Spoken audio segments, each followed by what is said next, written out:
علامہ راغب اصفہانی نے مفردات القرآن میں صفحہ نمبر 12 پر رب کی تعریف کی ہے کہ انشاء الشیء شیئا فشیئا الی حد التمام، یعنی اللہ رب اس لیے ہے کہ تمام چیزوں کی نگرانی اور حفاظت کر رہا ہے۔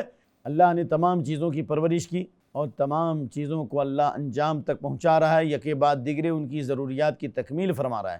جس چیز کی جس مخلوق کو جس وقت ضرورت ہو اللہ وہ چیز فراہم کرتا ہے۔ انسان ماں کے پیٹ میں تھا تو اللہ نے روزی کا انتظام کیا، اور جب انسان دنیا کے اندر چلنے اور پھرنے لگا تو روزی کے دروازے اللہ نے کھول دیے۔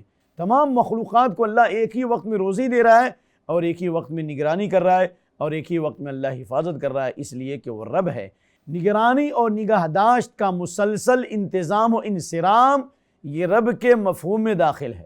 اگر ایک شخص بھوکے کو کھانا کھلا دے، ننگے کو کپڑا پہنا دے، بیمار کا علاج کرا دے تو یہ اس کا کرم ہوگا، جود ہوگا، احسان ہوگا، لیکن ربوبیت نہیں ہوگی۔ ربوبیت مکمل جاری اور ساری انتظام کا نام ہے، جو جس وقت جس چیز کی ضرورت ہو اللہ تعالیٰ اس چیز کی تکمیل فرما دے۔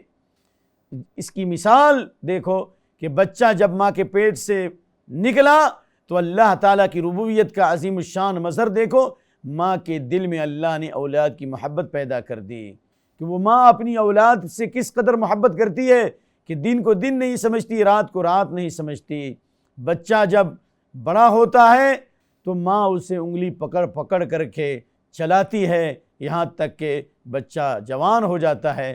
یہی چیز تمام مخلوقات کے اندر بھی داخل ہے۔ اللہ تعالیٰ نے مخلوقات کی تخلیق کا انتظام فرمایا، وَجَعَلْنَا مِنَ الْمَاءِ كُلَّ شَيْءٍ حَيٍّ، اللہ نے ہر مخلوق کو اللہ نے پانی سے پیدا کیا کیونکہ وہ رب ہے۔ اللہ کی ربوبیت کو دیکھیے سورہ نور آیت نمبر 45، وَاللَّهُ خَلَقَ كُلَّ دَابَّةٍ مِّن مَّاءٍ، اللہ نے تمام جاندار کو پیدا کیا پانی سے۔ وَجَعَلْنَا مِنَ الْمَاءِ كُلَّ شَيْءٍ حَيٍّ أَفَلَا يُؤْمِنُونَ، سورۃ الانبیاء آیت نمبر 30، اللہ نے فرمایا کہ ہم نے ہر مخلوق کو پانی کے ذریعے زندگی بخشی، یعنی پانی سے پیدا کیا اور پانی کے اوپر ہر مخلوق کی بقا ہے۔ تو معلوم یہ ہوا کہ اللہ نے پانی سے پیدا کیا۔ فَمِنْهُم مَّن يَمْشِي عَلَىٰ بَطْنِهِ، بعض ایسی مخلوق ہے جو پیٹ کے بل چلتی ہے، اور بعض ایسی مخلوق وَمِنْهُم مَّن يَمْشِي عَلَىٰ رِجْلَيْنِ، دو پاؤں پر کھڑی ہے جیسے انسان۔ وَمِنْهُم مَّن يَمْشِي عَلَىٰ أَرْبَعٍ، بعض ایسی مخلوق ہے جو چار پاؤں پہ ہیں جیسے چوپایا، جسے ہم چوپایا کہتے ہیں، جانور۔ تو یہ اللہ کا انتظام ہے، یہ ربوبیت ہے۔ جس چیز کی جب ضرورت تھی اسی اعتبار سے اللہ انتظام فرماتا ہے۔